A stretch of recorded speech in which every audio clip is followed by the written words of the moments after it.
Everybody clearly understands I'm not here to talk about Mosaic. I think that's occupied the news a lot for you. But I am going to discuss with you a case today that we worked hand in glove with the state attorney's office that you, when you first hear it, you know it's got to be true. And you go, well, how do you know it's got to be true? Well, you can't make up this stuff. So we have this gentleman by the name of Chester Kwiatkowski, who claims to be an expert witness in computer forensics. We call him Chester who defends the molesters. He specializes in defending those that are criminally charged with dealing in child pornography, and he recently testified in a case for the criminal defendant who sexually battered children under the age of 12. His expert testimony was designed for and requested by the defense attorneys in an attempt to get their clients off of criminal charges.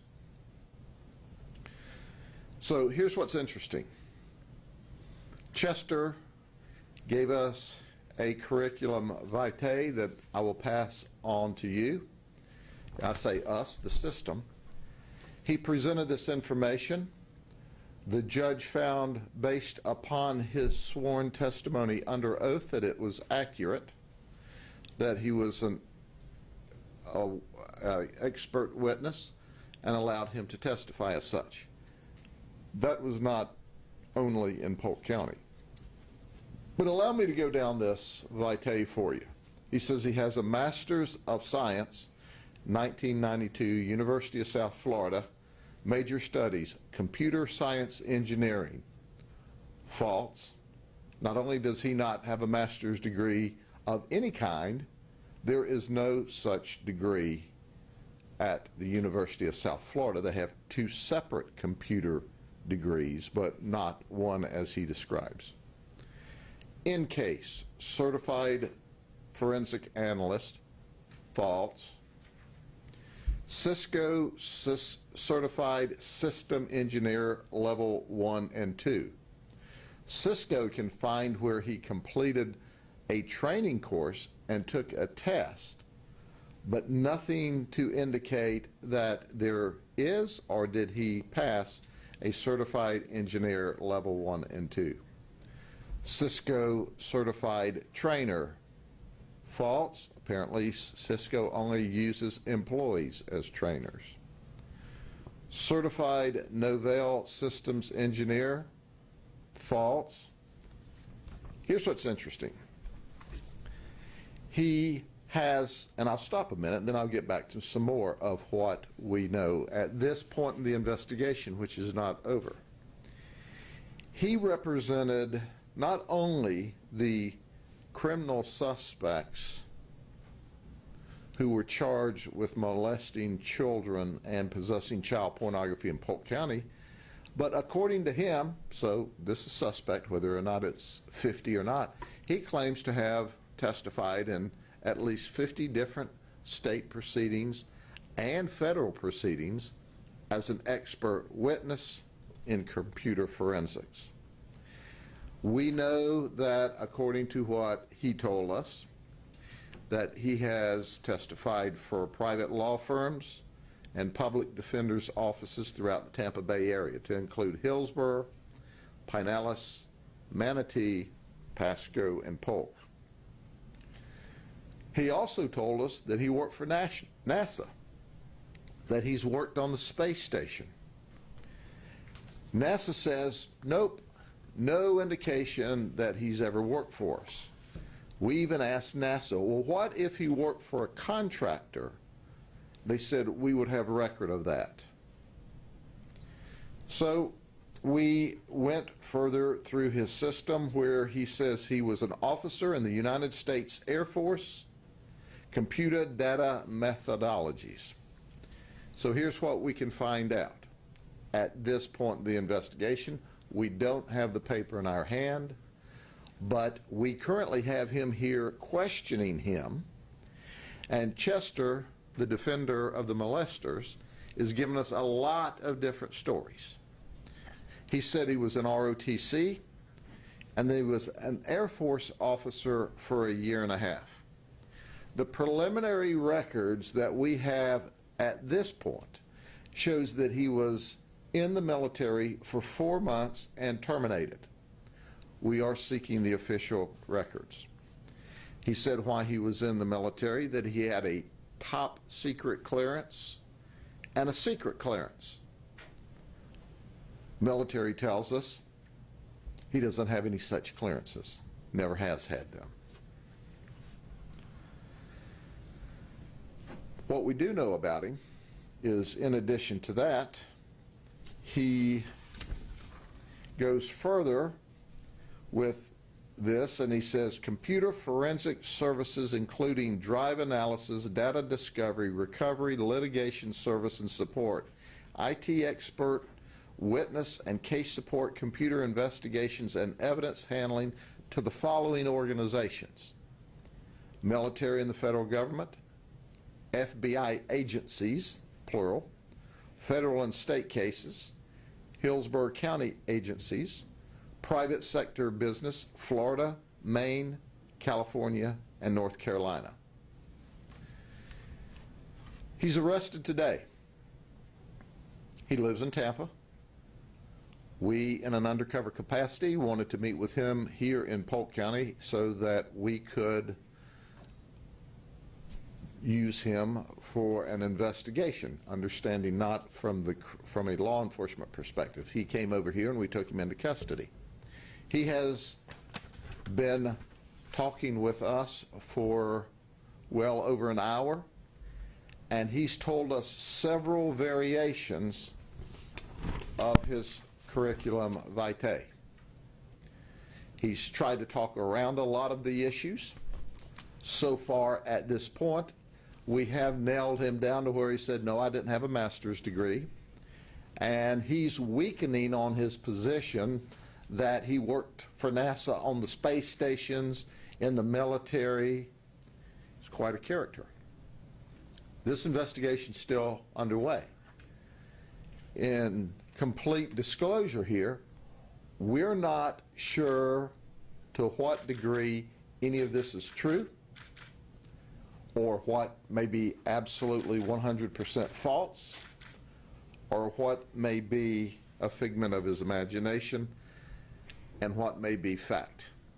We're still trying to sort that out, and we certainly will be consulting with other agencies that he appeared against them in court or depositions, and making them aware of where he is in the process with us. So as one of the things to give you an idea, when we're drilling down on him and trying to talk to him about his Cisco certifications, because apparently he took a class and a test, but his Cisco certifications, he says, well, when it comes to the Cisco certification, in my mind's eye, I have it. That's not a person. That's an expert witness in court. And when we pressed him a little harder on some of his military and some of his degrees, he says, it sounds like to me someone's trying to erase me. Now understand what is so freaky about this and what's so scary about this. This goes to the heart of our judicial system. When we swear people in as experts to testify under oath, we expect the truth. We have to have the truth. The court and the appellate process is where we get to the facts of the matter, ostensibly in an unvarnished manner. And he has devastated that system with his fiction, where he's proven himself not to be an expert witness. But here's what's interesting. Not only did private attorneys and clients pay him, But when he worked for the various public defenders' offices, the taxpayer pays for that expert witness. So he's ripping off the taxpayer and the community, as well as creating an environment where he is providing, at least in the Polk County cases, testimony in the best interest of the defendant, trying to usurp justice. Well, let me tell you this. It's not working so well for him in Polk County. Let me tell you why it's not working well for him. Because our experts sat in depositions and listened to some of the things he was testifying about as fact, and they know the science of those issues and go, wait a minute, that's not just a differing opinion on a subject, that's just not accurate. That's not right. So as a result of that, we authorized a background investigation and a criminal investigation when we suspected that he was saying things that weren't truthful under oath. I can tell you this. He may not be a computer forensic expert, but what we're going to do is make him a social confinement engineer. SCE, it's a new degree that I'm going to implement at the county jail, you see, and he started his lesson today in being socially confined for inappropriate conduct. And I think it's probably about a 40-month program when you look at what time he can get in the county jail or the state prison system. He falsified or testimony under oath in a capital felony case, which means that testimony is a second-degree felony. The rest of the 5 charges are third-degree felony charges. So he's looking at, according to the numbers, mandatory state prison time. Now, we went back and checked his criminal history. You know, he projects himself as this expert, but he does have experience being locked up. The Hillsborough County Sheriff's Office arrested him. The Pinellas Park Police Department arrested him. In 2001, he has an arrest history for domestic violence, battery. 2003, history by Hillsborough Sheriff's Office, aggravated battery with a deadly weapon. How about this in 2007? Pinellas Park PD, false report of a crime. Yes, that's right, ladies and gentlemen. Our expert witness has been lying to the police since at least 2007. As soon as we finish interviewing him, we're going to put him in handcuffs and start him on his way to his new addition to his false curriculum vitae. And it has to do with being a social confinement engineer. Just saying. And, by the way, he will have an official government number and photograph to show that he was in that class. Any questions? How did nobody catch him, especially if he has a criminal background? It is amazing to me. We encountered this person as he's popped up all of a sudden in our judicial circuit presented by the defense attorneys as an expert with what, if it were truthful, would be an impressive resume.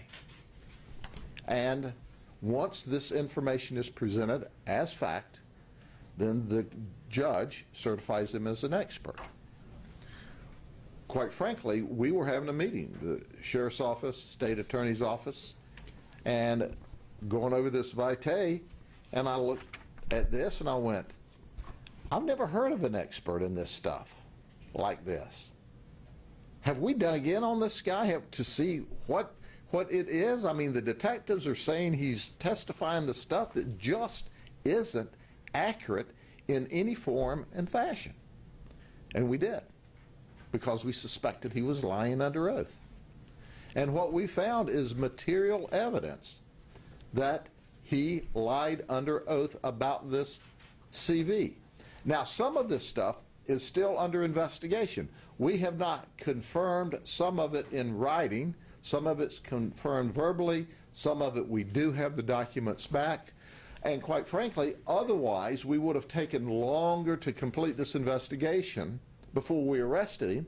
But we had to get him out of the expert field as quickly as we could, because who knows what other cases that Chester, who represents the molester, may be involved in. How could this affect those cases? Well, you know, he was testifying in the best interests of the defense. Certainly the defense would have the option now, through the rules of criminal or civil procedure, depending on the courts, to move for sanctions or different actions or potential retrials. But it would seem to me that the defendants wouldn't want to do that, because the case against them would only become stronger with their fictitious witness out of the way. Do you think any of them knew that they were hiring this guy and he wasn't qualified? Do you think this is like some sort of... I just don't know, but I know that he seemed to be a very, very well-spoken of individual in our county jail by those we've charged with sex-related crimes against children. So, did his testimony, do we know, did it impact any of those cases at all? I can tell you that the cases that I'm familiar with, it didn't impact it in the sense of at a trial whether the person was found not guilty. That doesn't mean there's not some. But how many cases were pled out when we looked at his testimony and we thought, well, with his testimony, maybe we ought to take a plea on this and get something rather than take a chance of going before a jury. He damaged the validity of the criminal justice system with his lies. But, once again, should the defendant want to appeal and have a new trial? I suspect not, because he was testifying for them in their best interest. So, at the end of the day, I suspect not. And if there are those that were found not guilty, we can't retry them anyway. So this guy testified on behalf of the defense. So In our county, every time. We don't see any evidence where he testified for the prosecution. so he's potentially hurting kids that have already been hurt. What you're talking Exactly. about. So,